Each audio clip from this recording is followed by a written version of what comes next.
Good morning and welcome to Frank's School. Yesterday was Palm Sunday. This is Holy Week. It's called that in the Christian world. Yet from Palm Sunday to next Sunday, which will be Easter. And I'll tell you what I'm going to do in a moment. But I'm going to start with this. I'll put this down here in a minute. But one of my goals I set in my mind on the farm is this is an aerial photograph enlarged of the farm where I live several years ago. But in any way, I set in my mind by Palm Sunday to try to get water to this spot right here. Water to that spot. Water does not naturally come there. I have to bring it from back in here. And in the winter it won't come because it's too frozen up. I didn't make it. But I said I don't have to, but I set that in my mind. It's a little bit like in the Middle Ages. Peasants used to use holy days as times to do certain things on the farm, and in my own way I've done that. What I do want to talk about water, begin to talk about water, and I have.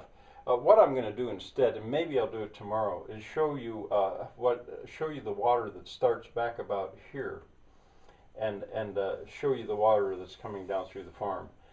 There the water is running strong enough, so that'll be coming. But now, Handel's Messiah, part 2.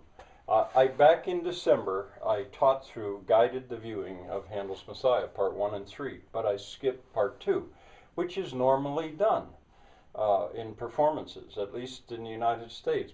People very rarely will see all of part 2 done. Now, performances will pull out certain numbers that are particularly popular and perform them, but they don't do part 2. Part 2 is about the death and resurrection of Jesus. And I'm going to go by scenes as it's analyzed sometimes. You see, it doesn't really fit in the mood that people want to use at Christmas time. But Handel composed Messiah. First had it performed, I think it was on Palm Sunday. It was this time of year that it was performed, not at Christmas, not originally. But in any case, scene 1, the way it's analyzed, at least on Wikipedia, is quite long. It goes from Numbers 22 to Numbers 30. It deals with Christ's Passion, and it will start with a choral piece, Behold the Lamb of God. I one time conducted that in the wrong time. I was not doing all of Messiah, and I was picking and choosing as well, and I had come right out of another number.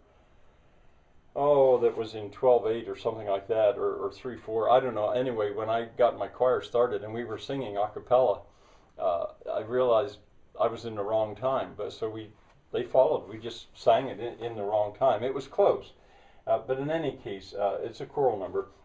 And then I'd ask you to stop, if you can, at the end of the tenor aria, Behold and See. Now this is a real bummer. If you're affected by this the way I'm affected by this, it wouldn't be that unusual to be moved to tears, because it is so sad and so beautiful. I had just talked about the loss of beauty. Well, for me, the beauty is absolutely there in Handel's Messiah.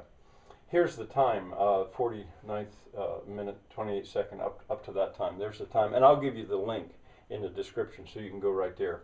Here's the composer. I'm afraid I'll say his name wrong, or I'm sorry, the conductor.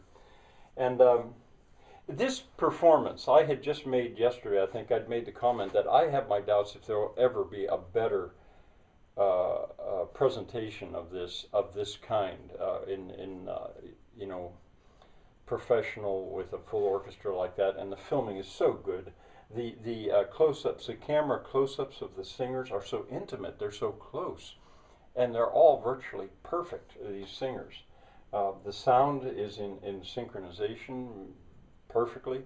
It's really a good performance.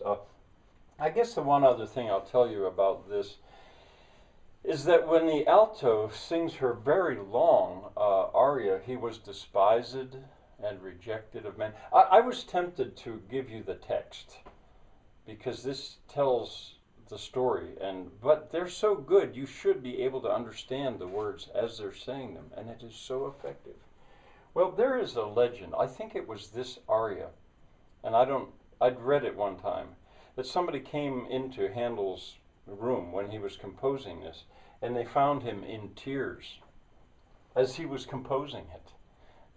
It is so tragic. Well, I hope you'll go to this, and I hope you'll watch it, and over the next several days, 2 or 3 days, I'm going to continue to guide the viewing of Handel's Messiah Part 2. So, see you tomorrow.